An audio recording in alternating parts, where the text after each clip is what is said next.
All right. Hello, everyone, and welcome to the Devstream breakdown for March 2022.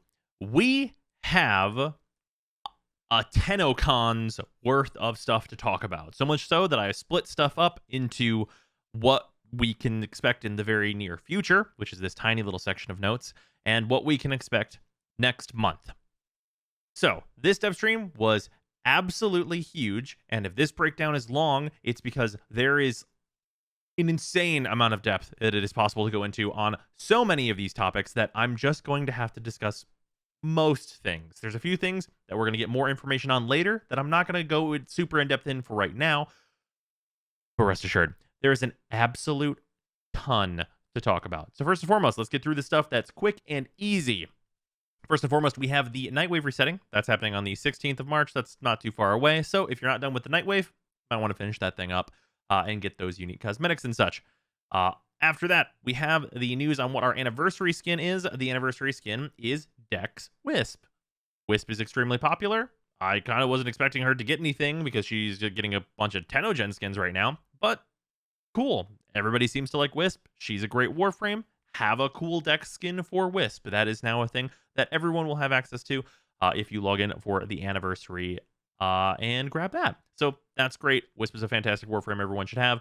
Now you have a cool skin that is definitely better than her base one to utilize. So that's absolutely phenomenal. Besides that, we are getting Garuda buffs. First and foremost, that's the most important point here, is that we're getting survivability buffs to Garuda. We do not know the exact depth of all of those. We do know she's going to get invincibility on her 1 and her 4, and I think her 2 as well.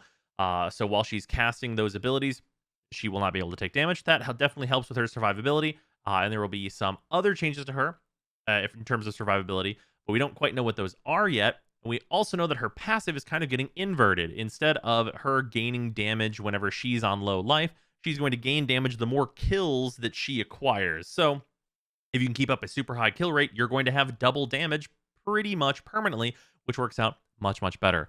This stuff is obviously here to promote the Garuda Prime. So Garuda Prime is our next Prime that is coming at the end of the month on the 28th. It looks like we're getting the Nagantaka Prime, and then based on a screenshot, although they didn't say it explicitly in the dev stream, we are going to be getting the Corvus Prime as the other weapon to go with that. The Blood Wings that you'll see here are part of the Prime Access. They're not default to Garuda Prime, but I think Garuda Prime looks really good. If these buffs come to a place where Garuda is buffed up enough to give her really good survivability, she will be a very solid damage-dealing Warframe that is, akin to Banshee's level of damage add, but a bit more restricted depending on the enemy type, just because of status restrictions and such.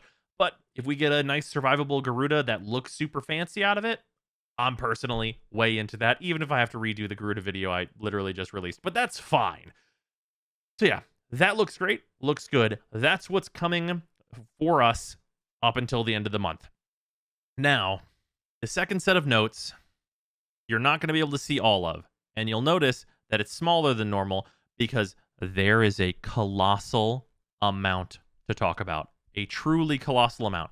We know that everything I'm about to talk about, at least as announced so far, is coming out in April, all in one update, which does not make a huge amount of sense to me.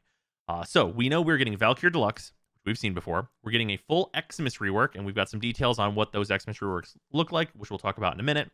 At least 16 augments are getting buffs, and Pablo said he's basically done like the first part of the alphabet, A through L so far, so up to Limbo, and Rift Surge was specifically mentioned, but a ton of augments are getting their buffs, which we knew about already. And Angel of Zarmon, which we have some details about. That's a new quest that's picking up where the new war leaves off. That is going to give you access to the new planet type area, the Zarmon, which is going to be a hub zone that is going to branch off into a bunch of new game modes and be filled with NPCs and include player housing. So obviously there's already like player housing style stuff in the Orbiter and also of course with like dojos and stuff, but this is a more proper player housing that you're going to be able to upgrade and experience and, go through and get cosmetics for and like new rewards and some such like that. I was not super huge on this at first, but if they're going to add it, looks like they did the right thing. It looks like a cool player housing that people are going to enjoy. If you wanted more space to put more cool cosmetics and stuff, you're going to have access to that. And that's great for everybody who specifically wants that. We have a lot of gameplay stuff to additionally show, but we're going to get a new hub, which is going to include a new syndicate. The new syndicate was stated that it's going to progress the same way that like the demo stuff does. You're going to collect items to be able to turn in. So if you have one big day of playing, you can turn those in very quickly over the course of like a week or whatever to get that syndicate ranked up. So you don't have to, log on every single day in order to get those points. So that's really nice. And in addition to that, we have 3 new game modes. So we're going to talk about the game mode stuff real quick. 3 new game modes. We know their names: Flood, Cascade, and Armageddon. And we also know that Exterminate is going to be available from these Armon branches based on what they showed. We only saw Flood today, so let's talk about Flood. Void Flood is a really active looking game mode where you basically need to collect these void orbs, which have a variety of effects. The red ones damage you, and like there's different parameters that can happen here, where these will come out of enemies, be available in the environment. There will be large ones that run from you, and they can come out of mini bosses that can spawn every like 3 rounds of this game type as well. And you need to collect those and then deposit them into the little like void gate essentially in order to progress. This looks like a super active, really fun game mode type that is in the vein of Disruption, which is exactly what I wanted to see. The other 2 game modes, we obviously still run the risk of those just being mobile defense, 4 and 5. But at the very least, Void Flood looks really cool. If the rewards are on point, this looks like an extremely fun game mode I'm very excited to play. So far, looking extremely good. So we got that. In addition, we have a new series of cosmetics that are still also coming in this same update. We are getting Void Shells. Void Shells, for those of you who have been waiting for this, is the skins that have a material customization where you can change each different channel of a Warframe to a completely different material to then apply color to that new material. This is a hugely requested long-term feature that people have wanted for a long, long time, and it's here. It's here. It's happening. I believe they said that they're going to launch with 2 Warframe skins, one of which we know, of course, to be Sara, as you can see here. And in addition to that, the quest is going to award you a new suit for your operator that is a void shell and will have all of these properties. So that's just absolutely excellent. This is, just the absolute next level of Fashion Frame and being able to change up and do exactly how you want a Warframe to look. Like if you just want to be head to toe made of solid gold, you're going to be able to do that. And if you don't want metallics on your frame, that's going to be an option for you. It looks absolutely stellar. And I cannot wait for this to be included and just to get every single one of these void shells that are going to be available. Other details about this are that there are going to be materials that are farmable / be rewards from stuff. So there's going to be that. And you will, of course, they're going to be monetized. So there's going to be ones that you're going to have to buy and such as well to get access to them. I think it's great that they're offering any of them for free and just like farmable at all. And I will happily pay for increased, customization. That sounds a-okay to me. So Void Shells, extremely exciting. Very happy to see that stuff.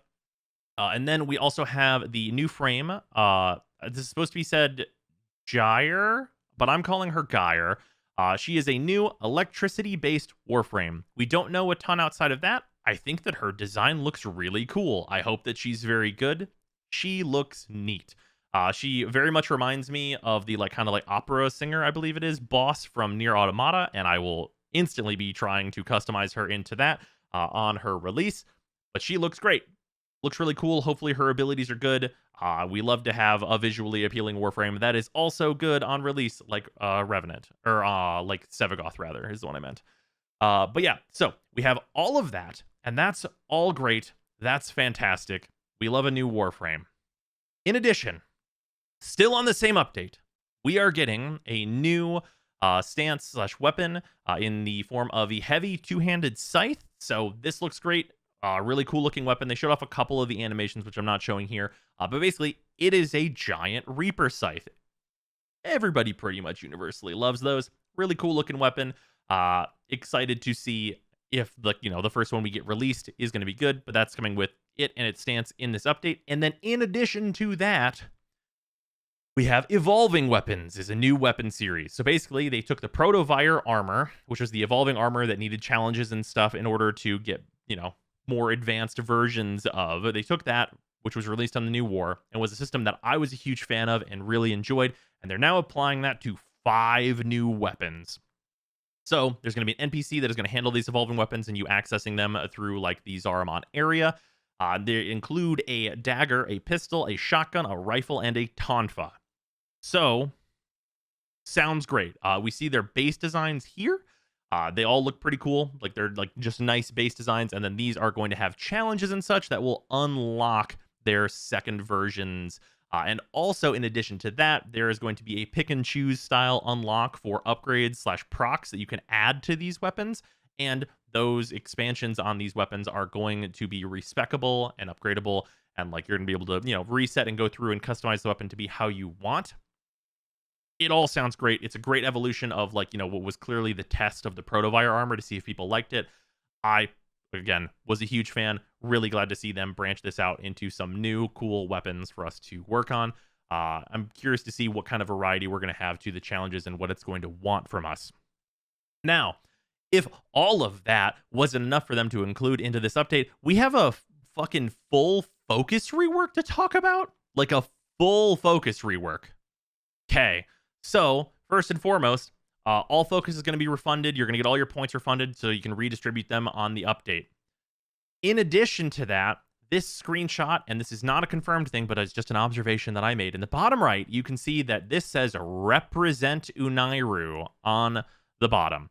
That leads me to believe that we might be not having focus lenses anymore. Like we may be in a state where we are no longer going to have to deal with focus lenses. And if that is the case, I cannot wait.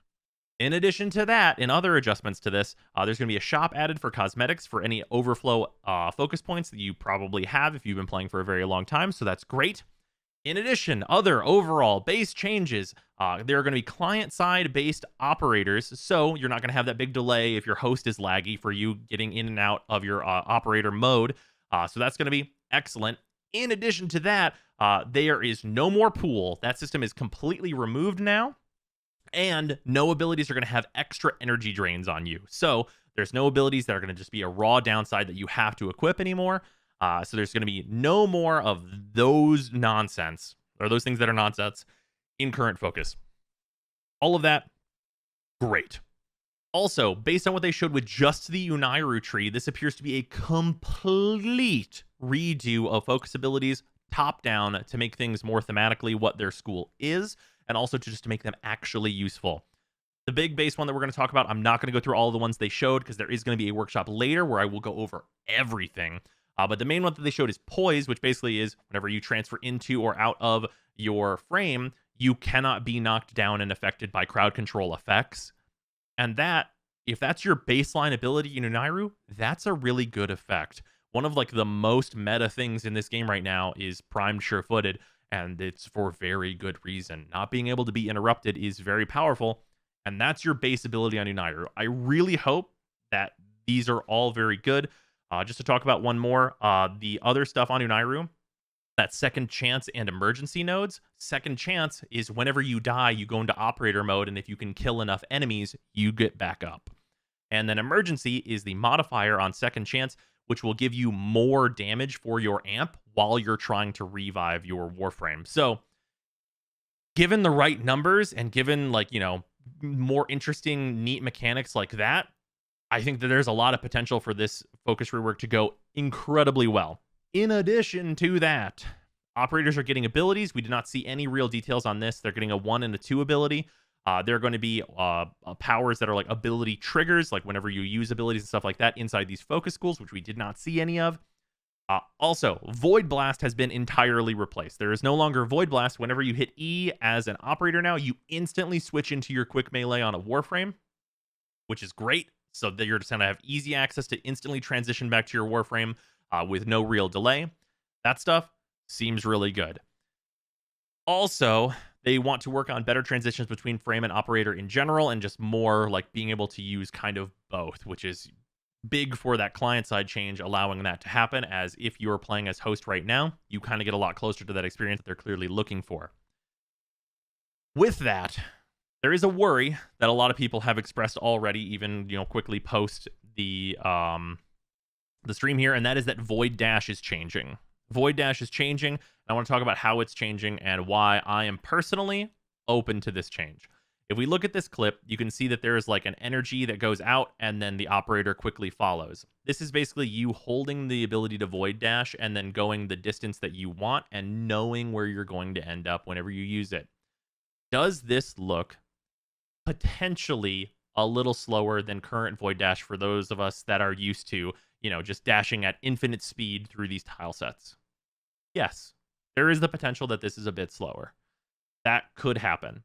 If this is negligibly slower, like let's say, 5 to 10% slower than current Void Dash, but appears to be much more friendly to a player in order to be able to like learn how to use it and to utilize it more often, and also make it more comfortable for the average player to utilize, I am actually super okay with that. If it's a raw side grade where the mechanics of this, which appears to be more of like a slingshot system where you keep momentum coming out of it, and you're going to get like the same distance or more distance with the same energy, and be able to like regen in the air over like the open world because you're using your momentum from like slingshotting yourself in order to have that energy kind of permanently. There are a lot of ways that this could go positively and be advantageous.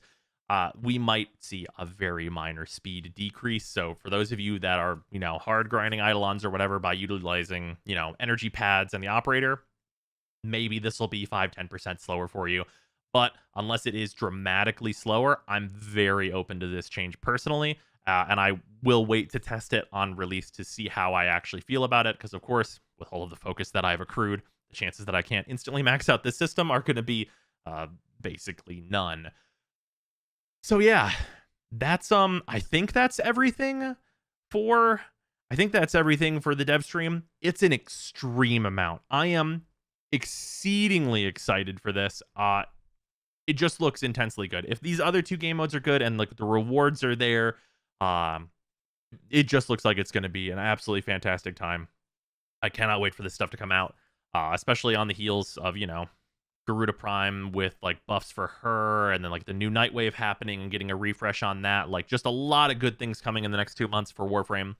And yeah, it just looks excellent. I'm very much looking forward to it. Hopefully they nail it. Hopefully it looks as good and is as good as it seems like it's going to be. I think the big question mark is if the focus rework is going to be as good as it seems. And otherwise, I think we have a lot of really good content to look forward to for our kind of first huge update of the year. And honestly, this makes me question what in the world we could possibly be getting at TennoCon if this is March just randomly dropping on us. So yeah, hopefully you guys have enjoyed the video. I will see you guys hopefully later tonight on stream. I am going to be streaming tonight over on twitch.tv/Brozime. That is going to be, we're going to be doing some Elden Ring like routing stuff. I'm done with the main game. There's not going to be any huge spoilers there. So if you're looking for like coming to chat about Warframe and stuff, I'm definitely very open to that. So I will hopefully see you guys there. But otherwise, I will see you tomorrow. Goodbye.